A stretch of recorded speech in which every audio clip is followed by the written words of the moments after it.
Seems such an oddball couple in many respects, of course, to a lot of people.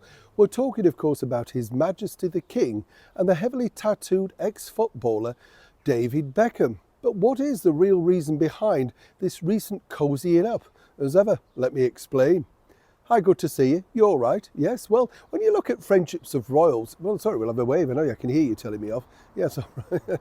I can hear through this phone, you see. Well, I can, a little bit, yes. You've just missed the bells. I know you like the bells. They always make me laugh, because a lot of people ask online, by the way, why are the bells, still working? Well, yes, many people who know history. This was the only way for people to tell time when they didn't have clocks in their houses. Yes, there was a time before digital phones. I know it's hard to imagine, isn't it? Nobody buys a watch now, nobody buys a clock. Everybody apparently looks at their phone, but I still like to hear the bells wherever you are, because I just think it sounds very nice, doesn't it? Floating across the air. Something that sounds very nice, of course, is this brand new cosy friendship, but not too cosy, I might point out, between His Majesty the King and, of course, the former footballer David Beckham. Now, of late, David Beckham has made a colossal amount of money being a brand ambassador. And one can understand, you see, the reasoning behind this very clever friendship. Sir David, as he would like to be known, hasn't become a sir yet, try as he might, and he was caught off mic on camera attacking someone else a few years back, the opera singer Catherine Jenkins, pondering why she'd been nominated and he hadn't. This was a very dark cloud in the world of the Beckhams, let me tell you.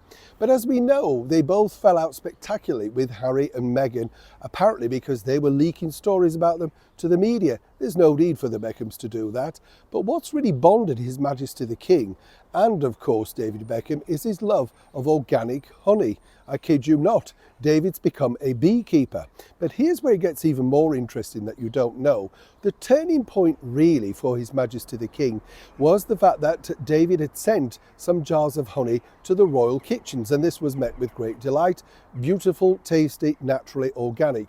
All the things that appeal to His Majesty the King, and at times I might point out Queen Camilla.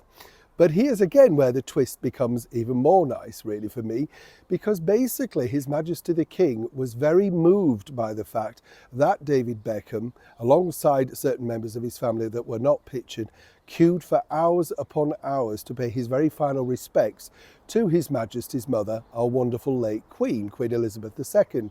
Apparently Charles was very moved by this simply because he didn't go out there looking for publicity. He certainly didn't want to jump the queue, as happened, of course, with Philip and Holly and so many other celebrities who had media passes. But the bottom line was, this really, as I say, was the connection. Now, David has known members of the royal family for many years. His wife's appeared in front of royalty as part of the Spice Girls. And David has had a very good close friendship with, of course, the sons of His Majesty the King. But apparently that particular instance and their love of honey was the final reason why David has become a brand new ambassador for the King's charity. And as many people are speculating, it can't be too long now before sweet honey of Sir David finally arrives. Do you agree? Neil Sean in the heart of Yorkshire.